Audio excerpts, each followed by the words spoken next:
Hello and welcome yet again to another Top 10 Worst of list, the premier worst of list to be found anywhere on the internet. I'm your host, Graham Crackers, and I'm proud to be able to have lived long enough to bring you yet another edition of this fine, intrepid endeavor where the profane meets the profound in equal doses. And I've got, today's list is gonna, knock your socks off. So before I get down to it, I need you to put some socks on, because if you're not wearing socks and the powerful list starts to impact you, if there's no socks to knock off, it might just knock the skin off around your cankles and footsies. And I wouldn't want that to happen. So, hey, wow, whatever. But anyway, you've got a minute while I take care of all of the do's and don'ts, the where to's and how for's. Cross the T's and cross the I's and dot the T's. And I'll start things off with some disclaimers. Number one, I am not in full control of my mental faculties, okay? Now, I'm not diagnosed. I'm not on pills. I'm not seeing anybody romantically or professionally. But our society's become so conformist, really. I mean, let's get down to brass tacks here, or tacks made out of something, some cheaper, metallic looking brass substitute. And I want to be honest here that our society at large kind of surface-minded now, isn't it? Kind of, glossing over the pertinent details, brainwashed and engineered into being completely oblivious of how to set their own priorities, how to act like a mature, caring human being, respectful of others. I mean, respect and honesty and integrity and it's the one I'm looking for, where you're nice to people just for the sake of being nice to people. Kindness, that's it. Well, it's an unkind place. People are not nice. People aren't thoughtful. People aren't delving into themselves to have a moment of quiet reflection. And without those types of things, just sort of become scatterbrained and stuff. And that's why we have, national dropout rates from high school in the 30 percentile. And that's why people on average read at a 5th grade reading level in this country. That's why I think I read somewhere that China is graduating more engineers in a week than the United States has graduated in the last 45 years. That doesn't sound right. I'll have to double check that one. But I just want to say that, it's a contextual thing. People, I go off onto tangents that most people have no clue what the hell I'm talking about. They're all so set in their ways. Oh, I'm going to hate the Israelis because they're a bunch of Nazi Israelis, and I'm going to hate, people of color because the color thing throws me off my game. I'm going to hate people that don't hate Jesus because, and I'm going to hate people for having an abortion. I'm going to hate people for following Hillary. I'm going to hate people for following Trump. I'm going to hate people. I'm going to hate people. And that brings me up to my next subject. I am not a partisan. Okay? I'm not down with it anymore. I'm tired of the game. Because at some point, the hatred overwhelmed every other aspect of our society. I go to a drugstore in the neighborhood in Chicago, and all the toothpaste and stuff is under lock and key. And that's within the last 4 years that's happened. We've gone from, this is so much crime and shoplifting and stuff, and they don't want to talk about that in the news because it provides downward pressure for the big box stores, because they know how vulnerable they are, and if they tell people how much they're losing due to shoplifting or shrinkage, it'll just inspire more people to commit shrinkage.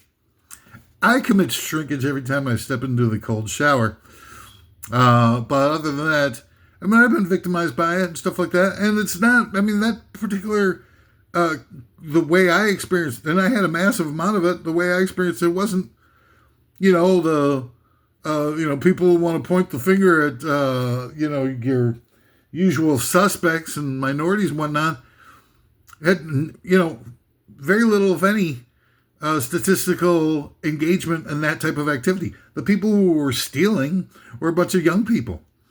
Young white people, and hipster-looking types, and stuff like that. And I'm generalizing to a certain extent, and I don't like doing that because I think generalizing leads to prejudice. Prejudice leads to fear. Fear leads to hate. And hate leads to the dark side, which is part of why I'm not partisan. And yes, there's right and wrong that going on at such an immense level, the horrors that are being foisted upon people, and murders for people because of their skin color, because of their sexual orientation, because of their religious identity. But there's also, a lot of, it becomes difficult to coexist when, so many people are so intolerant of each other. And I've got, a lot of love to give. Really. And the world is just, blocking us out, and we'll turn to binge watching and cocooning and comfort foods and having pets, so that we get something that, mimics the idea of unconditional love. But pets can't make decisions about who people are. Hitler had a frickin' dog, okay? Blondie. Blondie loved Hitler like, nobody's business. Hitler would show up after a tough day at Berchtesgaden or, Treblinka. And Blondie would come running up to him, and Hitler go, "Who's my little boy?" Whatever. A German Shepherd, I believe, Blondie. And Blondie would love Hitler. I'm not saying that everybody who owns pets is Hitler, or even is inclined to exterminate millions upon millions of people, or sell themselves out to the global aristocracy in order to try and create a white Aryan nation and wipe communism from the face of the planet. I wouldn't say that there's a lot of those around, but what I'm saying is that if a pet can love Hitler, then it's not real love. It's the same thing that we see with Judge Clarence Thomas loving Harlan Crow, who brought him on all those expensive vacations. Because Harlan Crow is I believe, one of, if not the, holder of the largest private collection of Nazi memorabilia.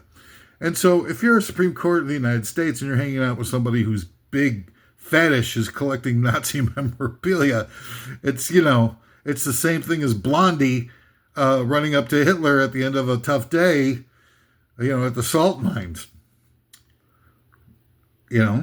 If you're going to love something that's horrible, you're incapable of love, and that you're deeply demented. And that's the guy who's running the Supreme Court. That's the guy who's making all the big decisions about what our lives are going to be like in this world. But he didn't get there on his own.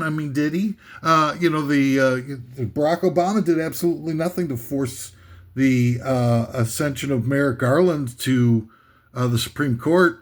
even though even though he had plenty of time to be ratified by the Senate, that whole thing was bulltink. What was Barack Obama thinking? Or was he just, going to be like, oh, Hillary's going to beat Trump and blah, blah, blah, so we don't need to worry about it? Well, hell, that didn't work out, did it? Why would you wait? Why wouldn't you force the issue? Why wouldn't you just, go to the mattresses at that point and start throwing senators into Leavenworth and saying you're violating your role in the Constitution? That is, to the best of my knowledge, traitorism. I'm having trouble with the word. Anyway, it's the big crime. And it's punishable by hanging, I think. It's a hanging offense. And yet Obama did nothing. And then sure enough, Hillary blows it. And that's a big 2-vote swing right there. The Supreme Court has been a Republican majority. The number is insane. It's like 65 out of the last 70 years. Since FDR, the Supreme Court swung to the right and stayed to the right for like forever, man. And it's weird because, you've had a couple of, Democratic presidents here and there. But seems that all the retirements happened, or deaths or whatever, happened in perfect placement to be able to wind up with a 6-3 Republican majority now, and a very strong probability of continuing for quite some time into the future. Why is that? And, a lot of it was, it got so bad because Barack Obama wouldn't force the issue with Merrick Garland and his appointment. And you have, I don't know. It's hard to believe in some of these, some of these higher up Democrats that are actually even trying to represent the working class and the blue collar types that, they're supposed to be about. I mean, that they talk about representing. It feels like it's a one-party state where these Democratic leaders are just talking up a good game. But if you judge them by their actions, it seems pretty freaking obvious that they don't want any power or representation for, the gutter races, the hoi polloi. I don't know what you want to call it, the great unwashed. It certainly seems to be the case, and doesn't it? And I don't know. I mean, I would prefer to have a lot of, things that would have occurred over the last 60 years that would have any widespread beneficial applications to the masses. National health, universal daycare, any outlet on either media distribution outlet that isn't controlled and manipulated by ultra right-wing maniacs, or social networking. When you take a look, Twitter is owned by a guy who's giving Nazi salutes, and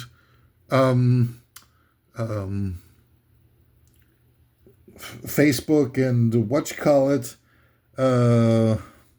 Instagram are owned by guys who, watching Elon Musk give a Nazi salute, is giving him a priapism.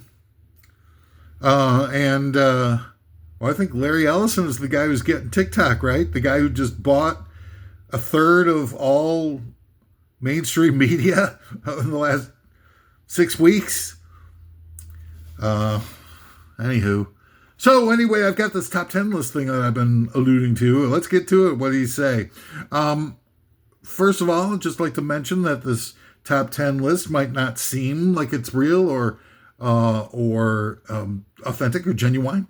But I assure you that I came up with this list in conjunction with a team of former insurance salesmen who gather with me outside the entrance to the Painted Forest National Park, where we take copious amounts of Mad Dog 2020 mixed with children's Tylenol to come up with these lists.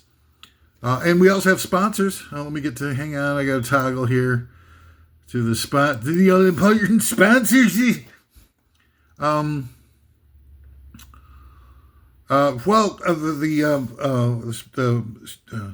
Top 10 Worst of Lists is in part sponsored by, from the producers of Last Tango in Paris. It's Last Tango in Paris Hilton. She became, famous from the... When you have to explain a joke, that's a big miss. Where was I? Little doobie snack cakes. But you can't eat just one.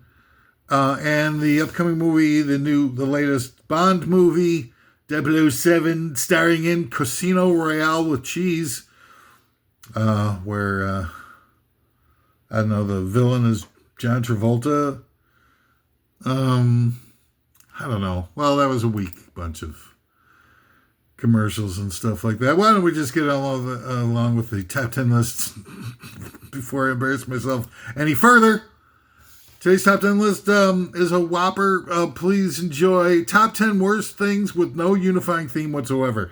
I feel, based on the comments that I've read, the threatening behavior that has been exhibited towards me, the slashed tires and such, that there's a great deal of animus percolating in the rank and file loyal viewers of this humble indulgence that I've set upon. And I think that I'm doing everything I can in my mind to divert blame towards me or my lack of comedic talents, general insight, specific knowledge on the topics that I've chosen,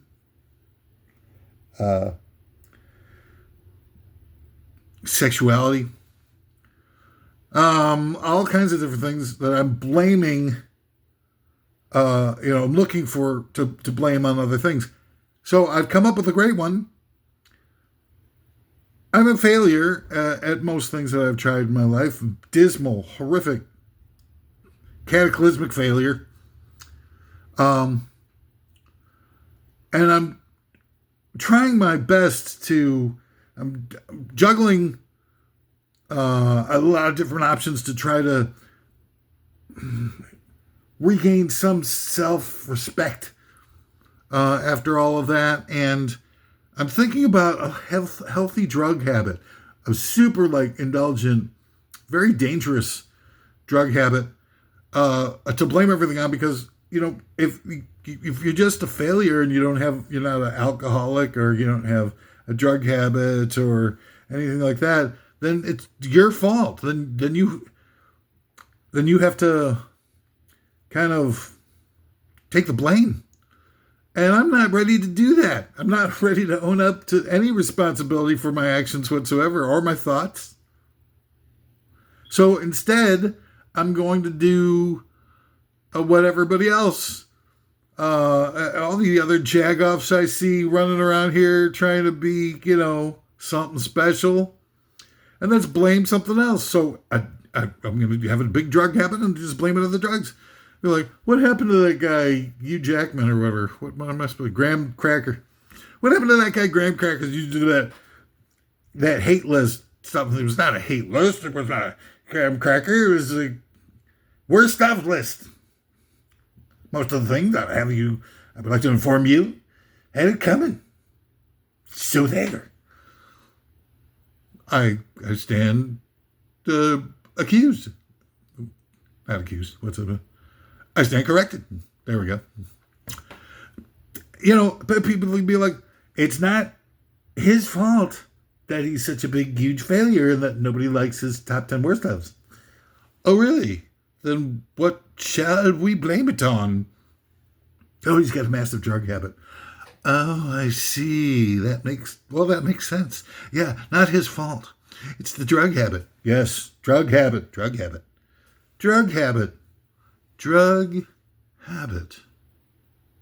Well, anyway, so there he goes. It was no longer my fault.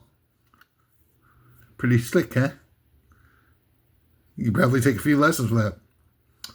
Anywho, so you got I'm doing it really bad. So in this case, for the top 10 worst of lists, not being accepted with anything but rage and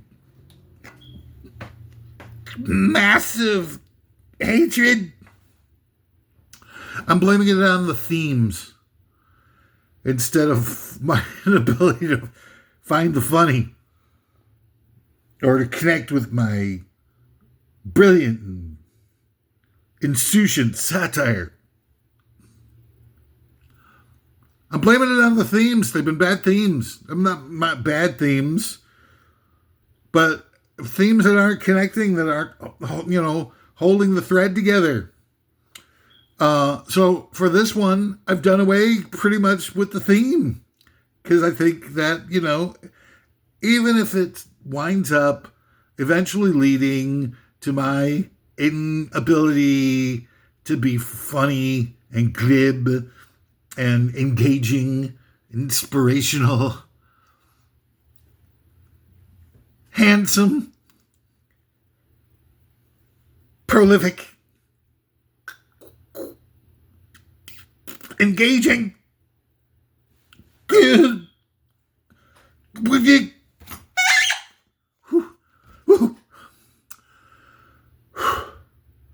even it turns out that that's not the case. And this themeless top 10 worst of list, essentially themeless, doesn't do the trick and beef up my likes and clicks and comments and sharings, tip jar. Then I can find something else to blame it on. Still kind of buy myself a little more time before I start self-reflection. No, not the self-reflection. Hit him with the Iron Maiden. Heinous. Wait, how's it go? Hit him with the self-reflection. Bogus. All right. At least I'm keeping myself entertained. Am I right? You pulling out of there. What are you up to? You can't be trusted. None of you. All right, so top 10 worst things with no unifying theme whatsoever. Number 10. Big tobacco buying food companies and department stores to bribe editorial spin. I've talked about this in some other themed top 10 worst of list before. What it really means is at some point, tobacco companies were kicked off advertising.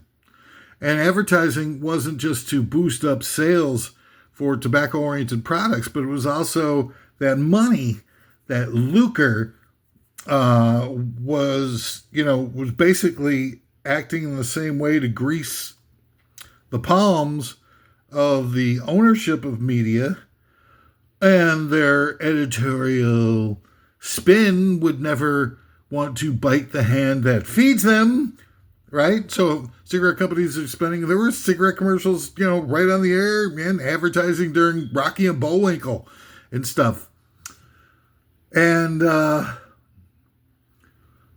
so without that money, sort of buying that proxy dollar vote editorial influence, people could start actually reporting the truth about, big tobacco company executives being mass murderers. 500,000 Americans every year getting the zots.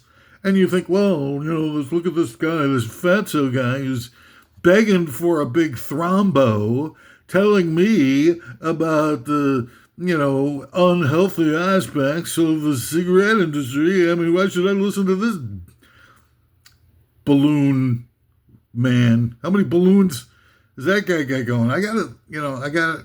I'm over 3 balloons at this juncture at the time of this taping. So you do have a point. However, I'm not necessarily talking about my own faults here. I'm talking about corporations who intentionally infuse their products with very specific, high-intensity chemicals that make their highly addicted product the most addictive narcotic, I believe, that we have at our disposal, even more addictive and even more impossible for people to be able to wean themselves off of. Ween, how about that band, Ween? How come we never hear about Ween getting into the frickin' Rock and Roll Hall of Fame? Ween needs to be in the frickin' Rock and Roll Hall of Fame. You can, if you don't have enough room for him, you can kick out Eric Clapton and frickin' Paul Simon, and all these other milquetoast nobodies, Bad Company and Foreigners, and oh god, man, there's a bunch of them now. They can't get out of their way to add, irrelevant people who have one big song or album and stuff like that, and thinking that that's Hall of Fame material. Why don't we put in Tiny Tim in the Rock and Roll Hall of Fame? He had that Tiptoe Through the Tulips. It was a freaking rocker, man. Yeah, this is so great. Tiptoe through the tulips, through the tulips. Well, what was that? Man, sometimes these tangents take me so far, I don't even know where the hell I'm going. So you got the big tobacco people that are, infusing their stuff with chemicals that make it impossible for people to give up. I mean, and it's different than one fat lunatic eating his feelings because he doesn't have any ability to be able to emotionally connect with anybody in an intimate way anymore, or intellectual way even, for that matter. There's a big difference. I'm not out there killing 480,000 Americans every year. Not yet.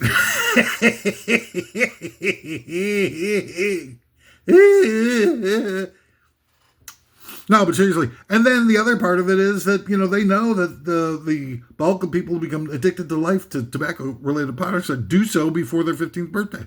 It's been proven. Statistical studies show. 9 out of 10 dentists. So, I mean, what are you going to do about that? If you're a tobacco company executive, well, you're going to market to kids. You're going to market to kids. And they do. And sure enough, before their 15th birthday, a lot of them are hooked for life. And you think that's a good practice, that you should let people off the hook? We have. I mean, the tobacco omnibus bill let them off the hook. And who signed that? Bill Clinton. Mr. Lefty. Mr. Fighting for the working class. Mr. I didn't sign NAFTA. I didn't sign the Defensive Marriage Act. I didn't sign the Telecommunications Act of 1996. I didn't put my know-nothing loudmouth wife in charge of national health, the only window that this country ever had, probably ever will have, for national health. And she came back with a giant phone book and ruined the whole initiative when all she really had to say was Medicare for all, and we all would have had national health since 1993.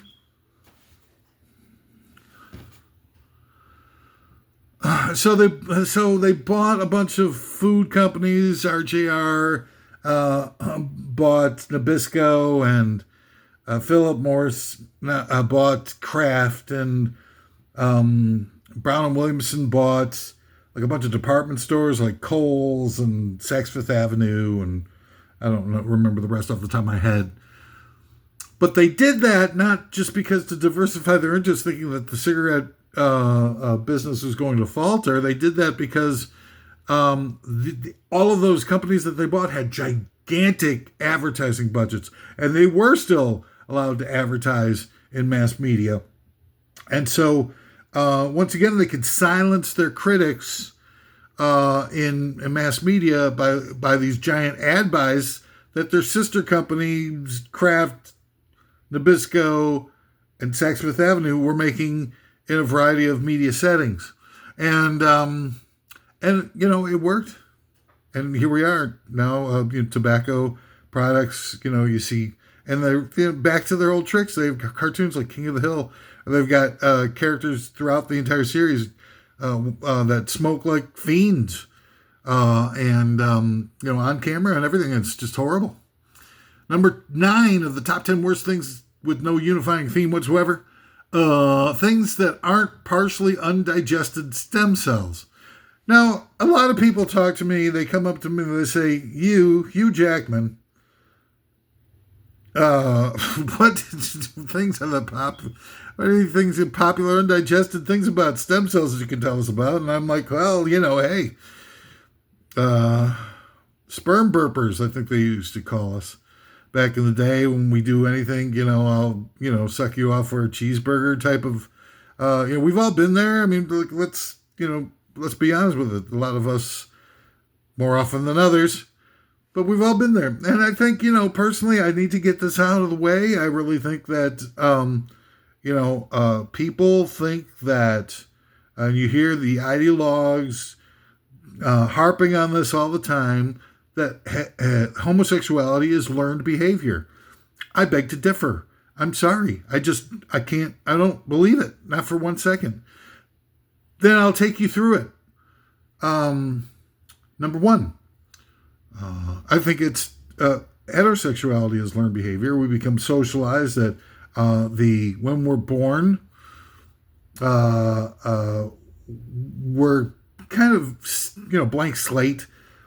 But let's look at the behavioral patterns of the bulk of what most people go through in their lives.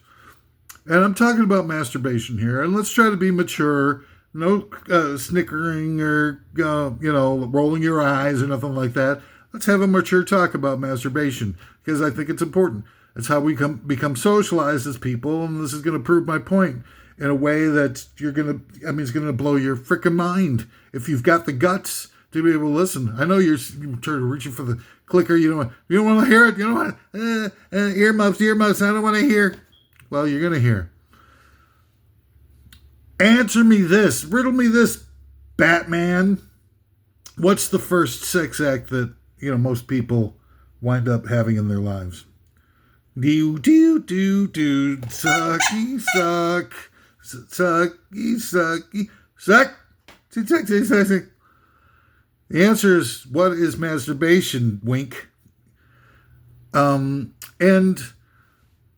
I mean, yeah, I don't know. I mean, some people might be, pulling down some tail as their first sexual activity, but I think that most people would agree that the first time that they achieve a sexual climax, a climax de sex, as the French say, would be from the old yankety crankety. And here's the thing, because I believe that masturbation is a gay sex act, and I'll tell you why. Because you could be watching the pornos, okay, of any subject matter or whatever, or you could be running through the old slideshow in your mind and have, some kind of thing that turns you on going on up there. Your coworkers, your regular waitress at the diner. You could be thinking of, your neighbor's dog for all I care. But I don't care what it is that you're thinking of, that your imagination is providing as the, moving picture and soundtrack in some cases for the people with a really strong imagination to inspire one's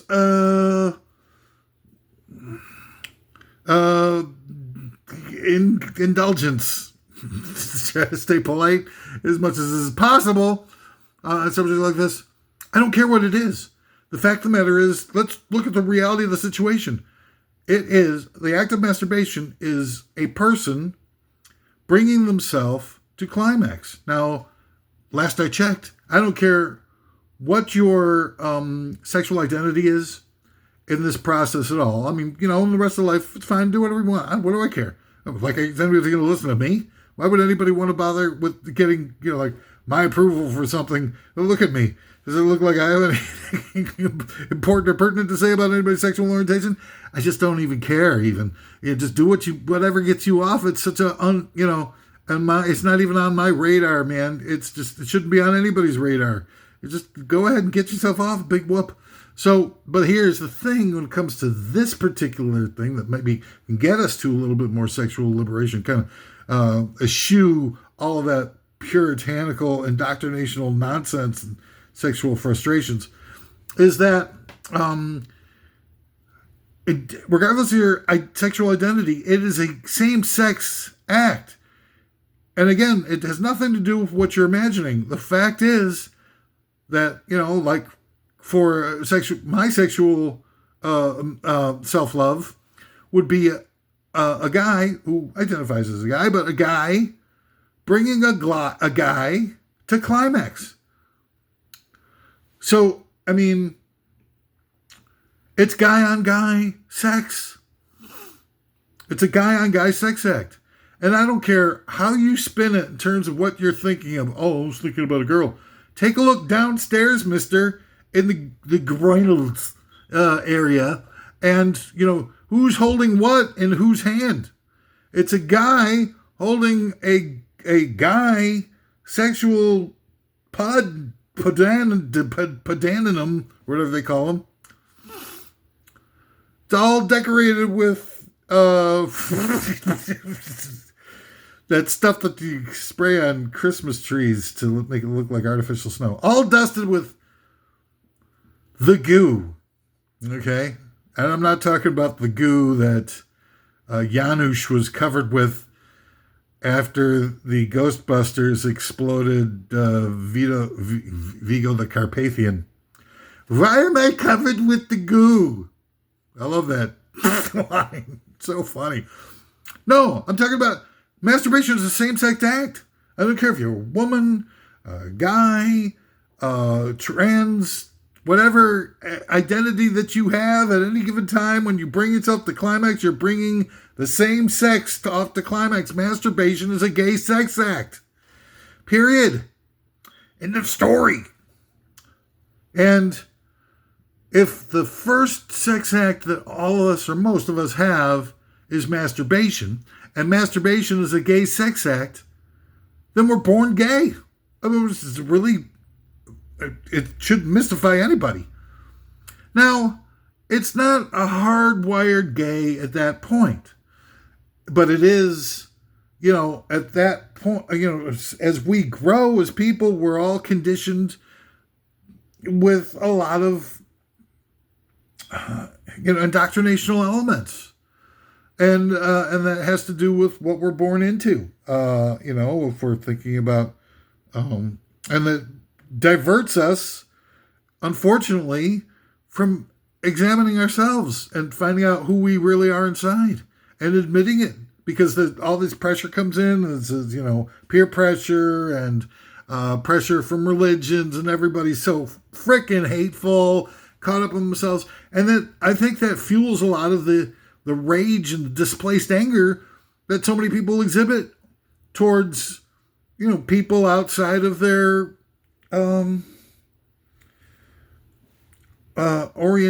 sexual orientational, running crew. But I really think that that's part of the big part of the problem where some of this hatred's coming from. And, it's a real shame that people just can't live up to it. And then, people become socialized and they, can try to find their way and whatever. And they become, they want to procreate, or they, start to really be turned on to whatever that is that turns them on throughout their lives. And they live that life, but You can't run away from the reality of this. You've been hiding for too long in denial. And as it turns out, deep in the closet. So deep that you're, as they say, finding Christmas presents. Um, so anyway, number 8, top 10 worst things with no unifying theme whatsoever. Using built-in obsolescence to kill off the American labor movement. This one's so complicated and time-consuming, man. I mean, this is a bad idea. Not having any unifying theme means that every one of these things is just like has no. I mean, it's all off on a tangent. All right, so I'll try to make it real quick. The reason American cars, American manufacturing at the end of World War II was peerless, without equal throughout the world. A lot of the factories were destroyed all around the world. America escaped the bombardment and all that king. There's no Dresdens. There's no Hamburgs. There's no London Blitz.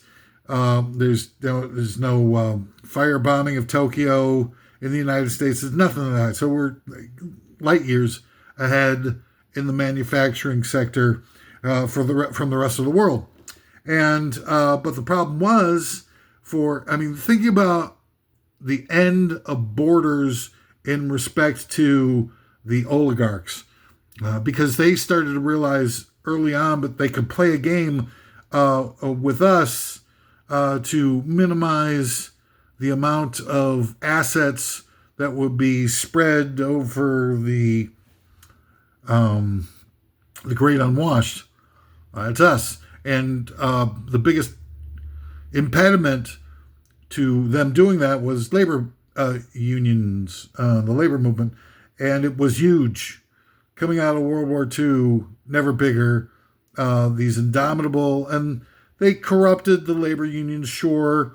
And the labor unions, got, sort of greedy, I guess. I don't know. But what they did was they needed to destroy the labor union movement in the United States, because it's one of these rising tides raises all boats. If you've got any country in the world that has international competition in the market arena that we're talking about, such as, let's say, the American automobile industry, it raises up the salaries for the entire world. And that has to do with things like, like OSHA protections and environmental protections and, time off, paid time off and stuff like that. So you wind up with a strong global leader like the United States, and it becomes, it helps all the rest of the countries compete with that type of thing. And so what they had to destroy the American labor movement. So what they did was they talked amongst themselves. It's collusion at first. They said, we're going to intentionally destroy the quality of American product, and lower, by virtue of that, we're going to lower the market share that American manufacturing is going to be responsible for. And when we do that, it's going to wind up collapsing the market, and all the factories many of the factories will have to shut down, and we can, learn to live with that by getting out in front of it and telling all the stock owners of the American companies in advance, so that they can transfer their monies out of American stocks and put it into like Japanese stocks, and then they can boost the quality of the Japanese manufacturers and help wipe out the American manufacturers. But the oligarchs will still make tons of bread because they'll own the Japanese stocks, and they can do it out in advance, and they can, coordinate all this stuff. And that's what I believe that they did. And then you had Richard Nixon, where, everybody thought that he was doing all these wonderful things for the American people. And people were shocked when Nixon was like, let's clean up the environment. Let's put in OSHA in place, and let's put in, environmental and worker protections in place and stuff like that. Everybody thought, wow, look at this ultra right-wing fanatic, closeted fascist doing all these things that are pro-worker. What's going on? The fact is that, it was a scam. What he was doing was he was looking to try and increase the costs of doing business in the United States, to make the United States automobile manufacturers and others, electronics and heavy goods and washing machines and all that kind of stuff, more expensive to do business in the United States than it would be to build all that stuff offshore where they didn't have OSHA, where they didn't have workers' comp, where they didn't have to pay, insurance costs for their employees and so on and so forth. And that's what Nixon did. And so you have all these market forces that are all being enacted at once that wound up destroying. And it wasn't just sending the simple act of sending the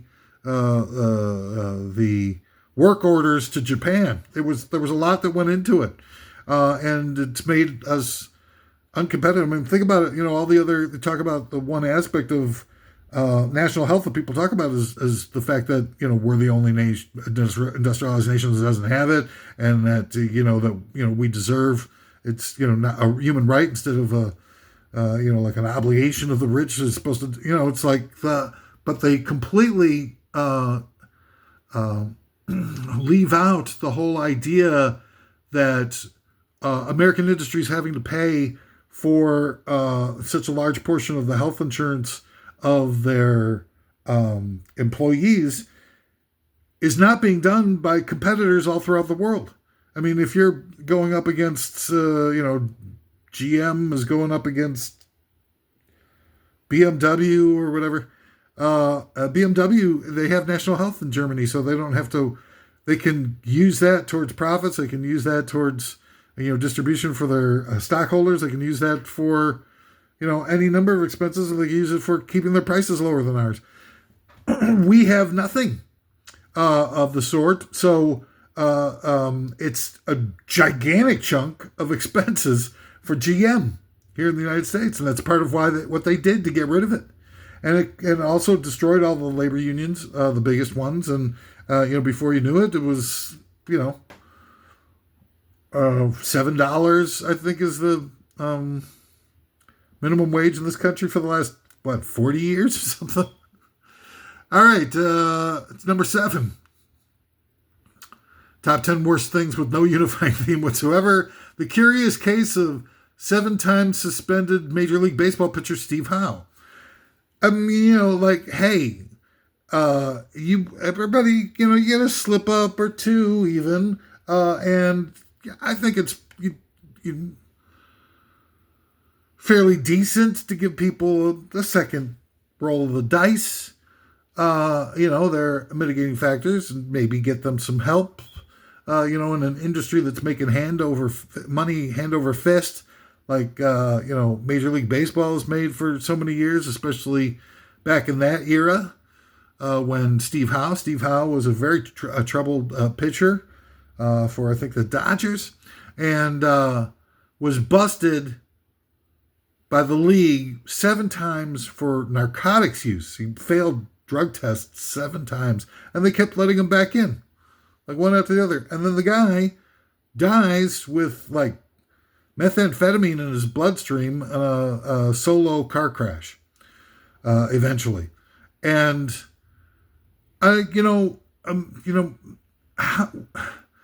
it just seems like it's so typical of American industry to be so heartless and callous and to let this guy to cheat. This guy really, maybe after, 2 times, I don't know what's really fair. It's up to, people who are more expert in these types of things than I am, but certainly 7 times seems like, you're not doing this guy any favors. And he wound up killing himself while on heavy amounts of drugs in a car accident. So, it's just a miracle that he didn't kill a bunch of innocent people. And who knows, he might have, I don't know. I haven't researched all the, trouble that he got into. And, large level sports, you got people like Ray Lewis and stuff, who was involved with that big, weird, murder somehow that got swept under the rug. And Ben Roethlisberger, who had, these weird, I think they were sexual assaults on, numerous occasions that the NFL lawyers kind of swept under the rug and all that kind of stuff, right? Am I remembering this correctly? And I'm sure that I'm missing out on a whole bunch of them. What was that running back guy who beat the hell out of his fiance in an elevator and they had it on tape? And the guy, It's just like, if you can run, if you can pass, you can't teach speed, man. So, it's like, they'll find a way to get you the hall pass that you need.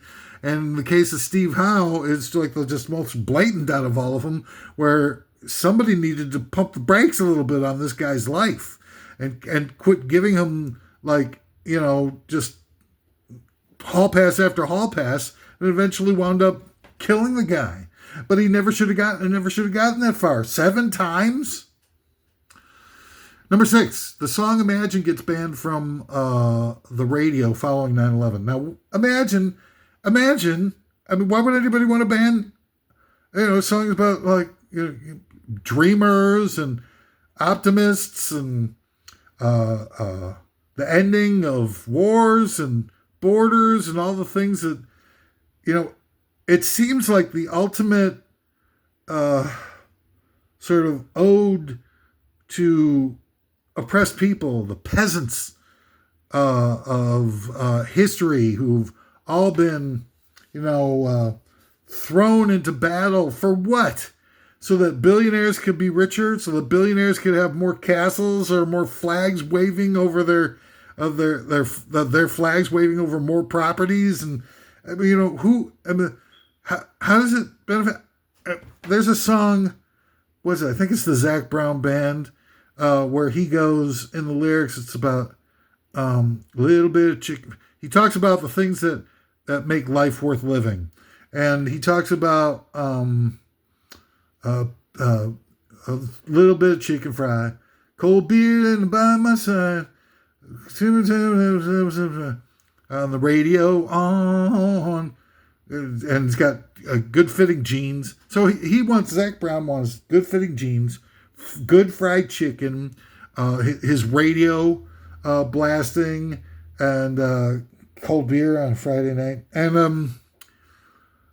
I'm thinking, like, well, at what point? I mean, it's a rah-rah patriotic song and everything like that. Okay, you go, girl. And does he really think that if, I don't know, communist China or Zanzibar or the Principality of Monaco overthrows the United States, that all of a sudden we're no longer going to have good fried chicken or cold beer available to us on Friday nights, or any of the other stuff that he's asking for, the jeans that fit just right? And, well, I mean, it's the stupidest thing. What do you really think? First of all, communism is demonized to us here in America because the people who control everything that we see, know, or aware of, or acquainted with, or anything like that, is controlled by capitalists. What do you think they're going to say? Like, oh, it's a real unfortunate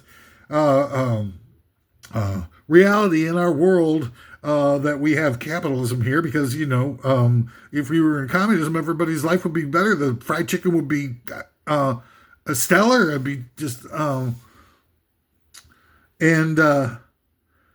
Of course, the capitalists who control everything that we see here, touch politicians and leaders, everything like that, are going to say capitalism is great and communism is horrible, because capitalism is their meal ticket. It allows them, it's the baseline level of operations that required for them to be able to suck us dry like a bunch of freaking pathological parasites.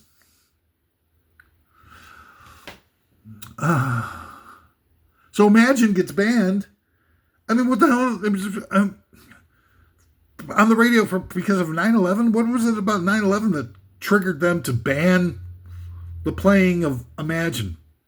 Imagine there's no heaven, above us only sky. I mean, he's not saying there's no religion. He's asking you to imagine that what would life be like if there was no religion? No, because the reason why he's asking you to do that is because of how all the wars that have been fought in the name of religion, all the hatred, all the violence, all of the impositions on life. And while we're busy fighting out those wars, the overlords are making out like bandits.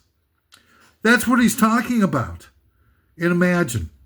He's not talking about how much better it would be for us to forcibly eliminate religion. He's talking about a man. He's only. It's a metaphor. It's a really deep metaphor, and he's not coming out and explicitly explaining it to all of us that he's trying to be artistic and memorable and have a larger impact through the force of his own creative dynamism.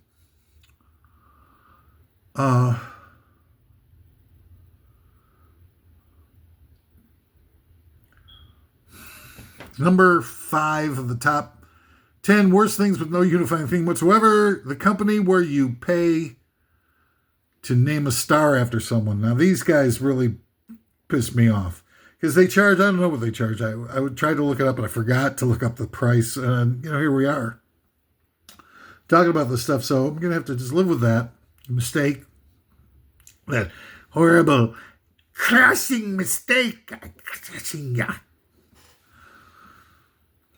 Anyway, so what is they tell you in the commercial what they're really doing is they're collecting all the information. They'll make you pay $100 or whatever it is, and you can name a star. I even saw one of them. There's 2 or 3 of them that I saw. One of them you can name a star that's only visible from the United States, so you can add your little patriotic spin to the whole goddamn thing, and it's just. So dumb. And they tell you right at the end, they're going like, your star name will be registered with the U.S. Copyright Office. The U.S. Copyright Office, there's this to actually name a celestial body, there's a administrative body that does that. It's some highfalutin scientific terminology thingy. I know, but it's a place. It's it's not NASA, but it's something along those lines. It's an International Board of Astronomers and hoity-toity, jerk-off, snooty, intellectual types who have this big, long name that I can't remember. But it exists. And the people who are offering you to buy a name of a star are not that society. They're not invited to that party. They're not even sitting at the same table for lunch. No, these people are, the people who are doing this are writing a book, like a fiction novel. And they will put your name, the star name that you choose, and the location of the star in an astrological chart that they just, grab off the internet or whatever. And they when the book they've written is full, they will send it to the U.S. Copyright Office and copyright it for $10 or whatever they're charging these days at the Copyright Office, and it's now sitting as a fiction novel in the U.S. Copyright Office, and that's it.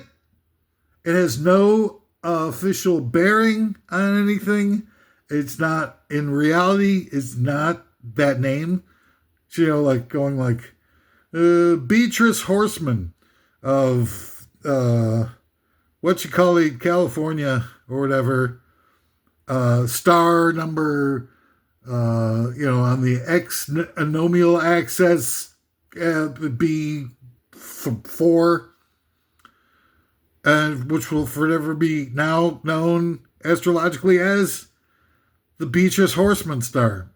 And it's not, has nothing to do with anything. It's not known by anybody else besides you and the company that you paid $100 to. And people are just like, these places have been around for a long time. You don't hear them. I haven't heard them on radio advertising as much over the last, 5-10 years or whatever. Maybe people getting wise to the whole scam of it after a while, but they were around forever, advertising like crazy, making serious bank. All right, number 4. This is some bad ones coming up. Oh, are they going to be rough? Number 4, filmmakers who don't like working with people of color. That exists. Look, I'm sorry to say, for the first 75 years of the Oscar ceremonies, There were like three people of color who won, the major acting awards or director awards. Um, you had Anthony Quinn won a supporting actor, I think it was. And you had Hattie McDaniel, and you had Rita Moreno. Hattie for Gone with the Wind, and Rita Moreno for West Side Story. And later on they had one or two. They had Sidney Poitier, one for Lilies of the Field, which is, I'm not exactly sure why he didn't get like 3 or 4 in that run of movies that he had.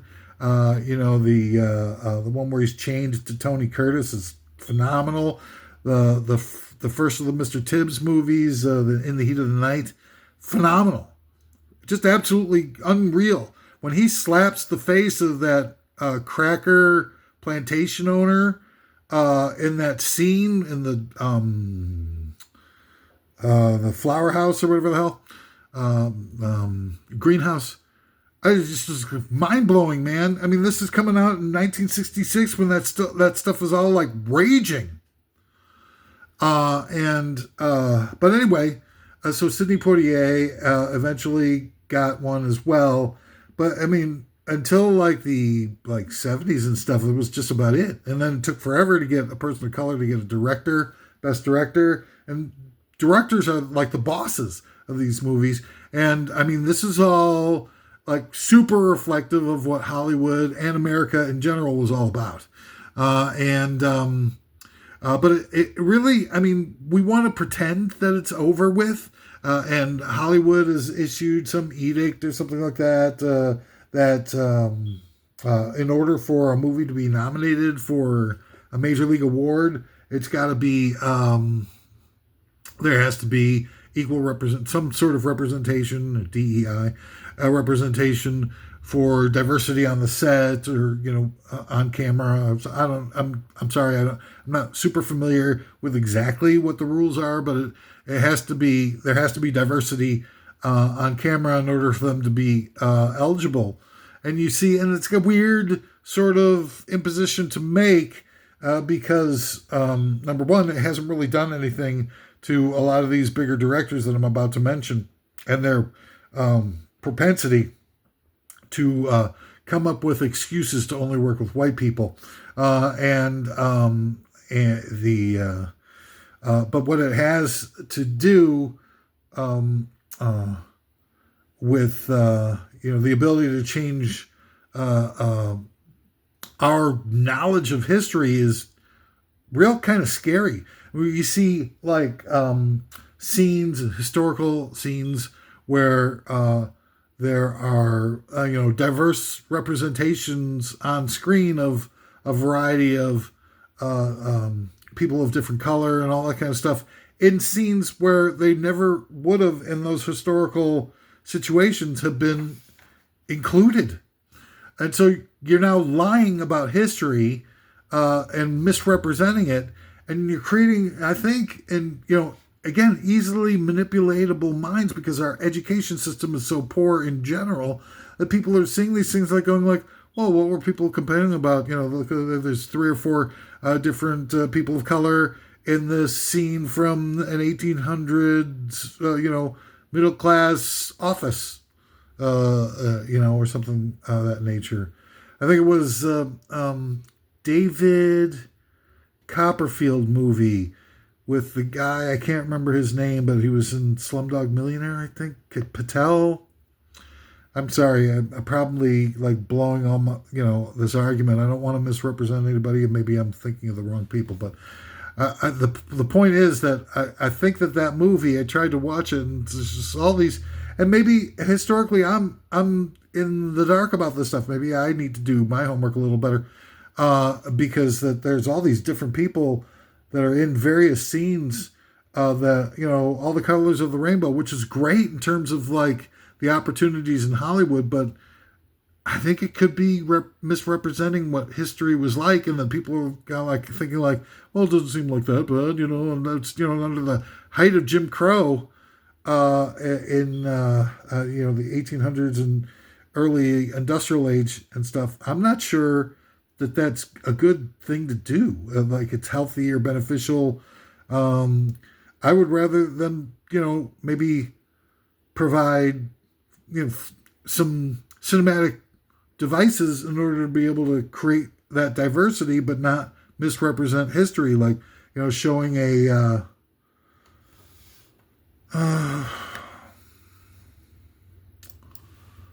um, a flash forward to their antecedents, um, their grandchildren and stuff, and seeing the impact that they're maybe reading this to their kids, telling them a story about what it was like back in those days, and then those actors are people of color, or people, just a wide representation of all kinds of different, uh, you know, um, races, persuasions, sexual orientations, etc. To create the diversity using some creativity in Hollywood terms to write a script that can be inclusive, but not a misrepresentation of history. Can we do that, please? Can you jot that down? So anyway, the filmmakers who don't seem to, really like working with actors of color, the Coen brothers. I mean, this can't be any big surprise. I can't, the very few people of color that I remember having major roles in their movies are all kind of really regrettable personality types, like the Lady Killers remake that they did of this old that old Alec Guinness movie. I think it was Lady Killers, wasn't it? Where Tom Hanks and one of the Wayans brothers, as in the Wayans brother is just portrayed as, it's almost as bad as like old Disney cartoons and stuff. It's really dehumanizing and horrible and super racist. And then I remember, the blind guy, and he's just a total, sort of almost cameo level appearance, who's operating the rail cart in Oh Brother Where Art Thou? And then you got Gus Pitch, from Intolerable Cruelty, right? And he's sort of like a kind of, I mean, they show him with his family and stuff like that, but he's still kind of like a scuzzy private investigator type who's, his big tagline is "I'll get your ass" or "I got your ass" or something. That's just, I mean, it's not, like super respectable type of. So, but they show him with his family. It's just kind of hanging out. It's not like super bad. But I can't think of any other people of color in a Coen Brothers movie that, I mean, like the guy in No Country Left Behind, or whatever that, No Country for Old Men, that super psychotic villain by the Javier Bardem.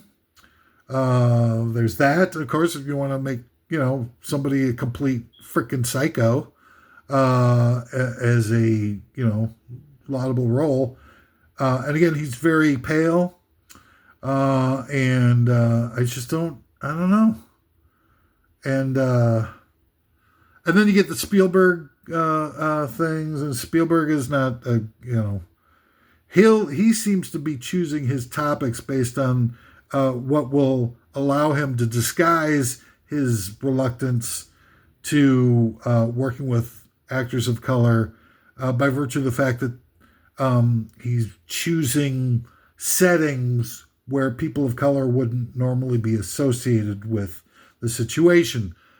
Omaha Beach. I don't know. I might be misspeaking here. I don't know what the representation of people of color were in Omaha Beach, and such. But he certainly chooses to show a white battalion, doesn't he? And it's not something that people were thinking like, well, where's all the people of color here that are storming Normandy Beach? People are just kind of like going like, oh, it's the 40s. Yeah, I mean, whatever. And then he does, movie after movie with stuff that the Terminal and Catch Me If You Can, and White Suburbia with E.T. and Close Encounters and Jaws, and it just seems like a litany of them. War Horse and stuff. It just seems like a litany of situations where having an all-white cast fits in with the plot line and the story setting. And the few that he does have, it's colored purple, where, I think, if I remember correctly, one of the characters is like this wife beating brute, rapist type of like drunk. And then Amistad, where there is a black character who's a lawyer in the movie, but the bulk of the black people in the movie are slaves, and they show them in slave conditions and stuff like that.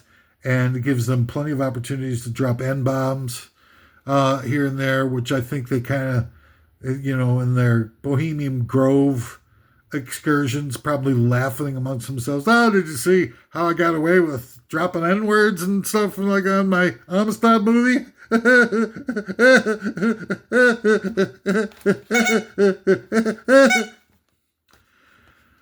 mean, he could be wrong about a lot of this stuff, man, but I wouldn't put it past him. I mean, look, it's just there's something missing, there's something wrong. And then Peter Jackson, Jesus Christ, Peter Jackson. What the hell is he all about? Oh, I'll do a movie about King Kong, and I'll do the movies about the Hobbits. All movies and settings that have no people of color in it. Then he does the Beatles thing, and yeah, there's Billy Preston there, but there isn't anybody else in sight that's got a skin tone complexion darker than who's that albino? I think it was in some movie. There's an albino in a movie, right? What was it? Oh, Die Hard? No, not Die Hard. Lethal Weapon.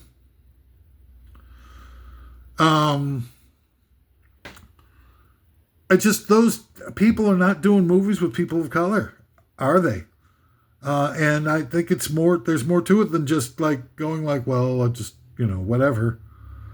And Hollywood is focused on trying to make their movies more inclusive to the detriment of presenting accurate depictions of reality. And I see how it happened. Why people wanted to morph into that and try to get more inclusion on the screen. But the fact is that you've got like they're complaining about movies like The Last Samurai and such with where Tom Cruise is The Last Samurai, and surface of it, shock value, absolutely. But if you take a closer look, there's tons of actors that were in The Last Samurai that wound up having amazing careers because of Last Samurai. And people all like Japanese actors who wound up to have like great roles and great careers subsequent to. I don't have a list in front of me, but I've done a list actually of the Last Samurai stuff. Second record, lousy. Last Samurai. Last Samurai. Let's see if I can find my list. God damn it, it's so damn slow. Spielberg. Last Samurai. Ken Watanabe, who was the co-lead in the movie, was exceptional. A very fine role he played. Prior to Last Samurai, Ken was in a few unremarkable movies. After Last Samurai, his career took off. Since then, he appeared in numerous blockbusters, including Batman Begins, Letters from Iwo Jima, Inception, Detective Pikachu, and one of the Transformers movies. Wow, what a thrill. A couple of big Godzilla movies. His breakout role in The Last Samurai is responsible for making that huge jump in his career. It made his visibility to distinguish himself possible. You can't just start doing movies. You can't get movies greenlit without big, giant, whopping stars in order to be able to have it. And lots of the whopping stars are wops. And he's not the only one. They had Hiroyuki Sanada, was also in The Last Samurai. His story was he was a prolific actor in Japanese cinema. His role in The Last Samurai was a breakout role from, sorry, I'm reading this, but hey, what the hell. Subsequent to his great work on Last Samurai, he was hired for numerous blockbusters. Some of the biggest ones include Rush Hour 3, Speed Racer, Minions, Avengers Endgame, Bullet Train, Mortal Kombat 1 and 2, and John Wick 4. He became a megastar because of Last Samurai. And people were freaking losing their freaking minds at Tom Cruise and Last Samurai, but he wound up doing a lot of them a favor. Now they're bankable stars. Now they can do standalone movies like, Crazy Rich Asians and Jesus Christ. Everything All at Once, All the Time, or whatever that movie was. Where people are finally able to have diversity in the screen. I think a lot of that diversity is by economic necessity, because a lot of the money that's coming to fund into Hollywood, that's coming to fund movies, is originating from China, and Chinese markets in many cases are doing better box office than American markets are.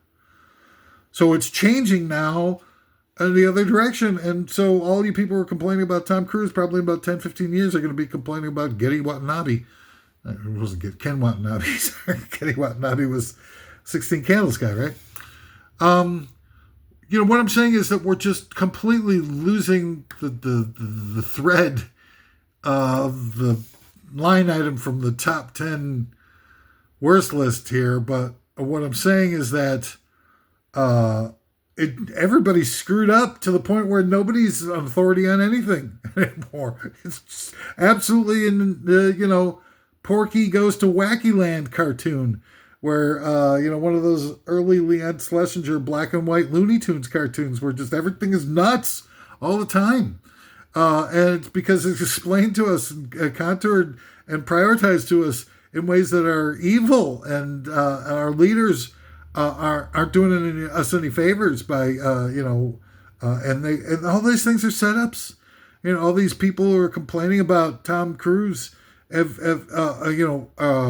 are trying to create more hatred in our culture intentionally. All right, number 3, the top 10 worst list with no unifying theme whatsoever. I feel it's about the Catalina wine mixer from the movie Step Brothers. And this one's a little bit of a lighthearted, jaunty line item here on the top 10 worst of list for today. I think that the Catalina wine mixer in the movie Step Brothers is the afterlife. That I think that everybody died somewhere. I don't know if it was in when they were making the Boats and Hose video, when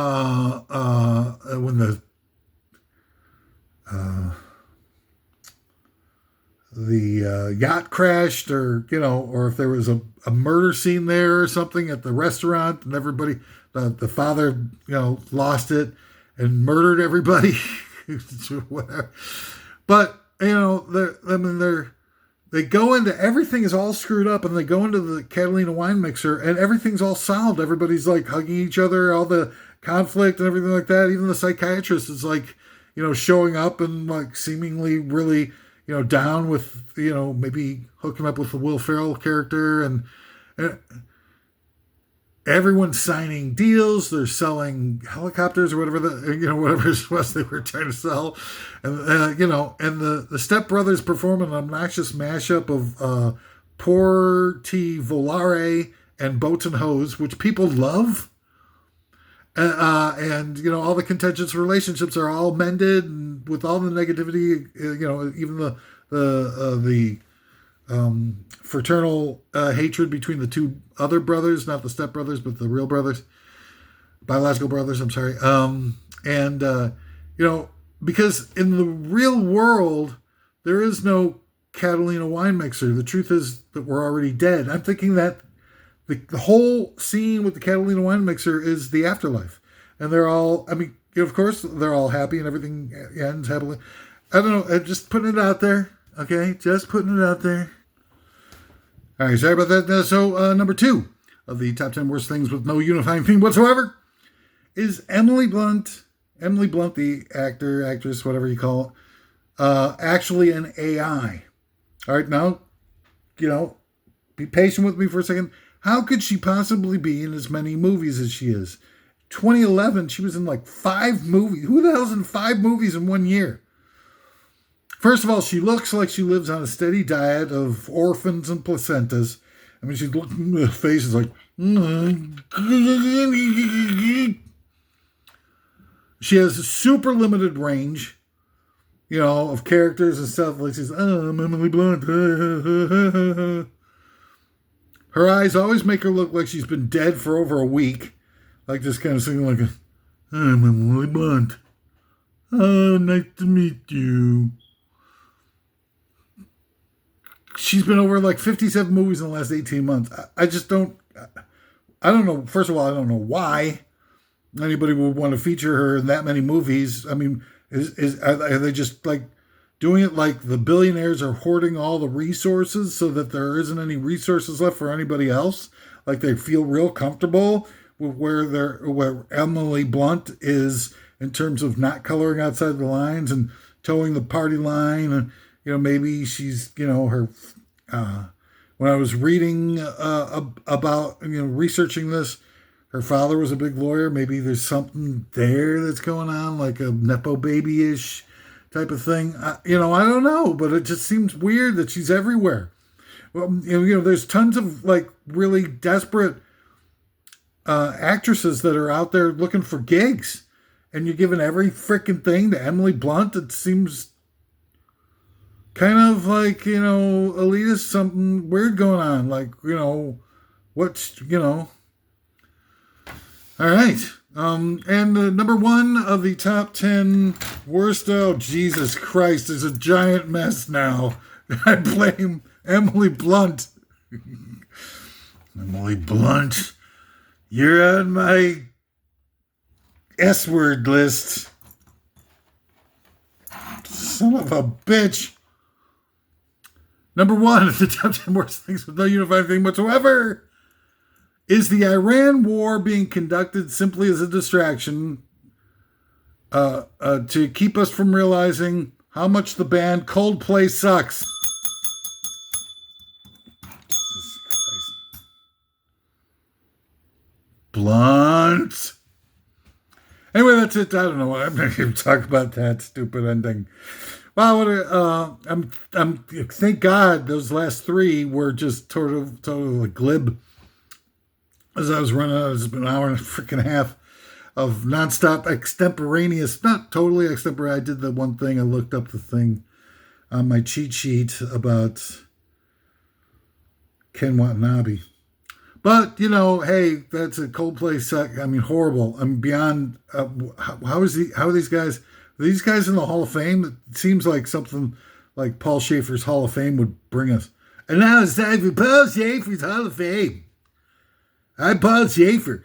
I'm going to be the director of the jam at the end. It's a totally obnoxious jam where nobody's on the same key or anything like that. All right, enough's enough. I got to go. What a pleasure. It's been honor. It's been to be here. Some disclaimers. This one, I got to be real specific. All the stuff that I was talking about has nothing to do with reality. I'm just out of my mind. And it's just opinions. All of it. It's just my views on the world. And like any other person in this godforsaken hellhole of a country that's getting worse and worse with every split second, more unsurvivable, more greedy, more apathetic, more hateful. I mean, it's just like, whatever. It's, I've got an opinion on stuff. What's the big whoop here? It's not, like, take a look at me. Do you think my opinion's worth a damn? So that's it. I'm just, whatever. I'm out of time. I'm out of energy. Biggest torture, misery, in your lives. May they be alleviated without you learning any lessons from it. May you have a free run at having everything that you ever wanted given to you without having to struggle or sacrifice for it, and may you become just a bitch ass, a greedy little psychopathic, narcissistic maniac, so you'll fit in with the rest of us. And so, I mean, if you want to, leave a tip or join my Patreon or sign up for a follow or whatever things that they do on these situations, so please, because my physical ailments threaten my life to almost unsurvivable levels. Don't forget one last thing. Get that like button. You see where it is? I need you to smash it.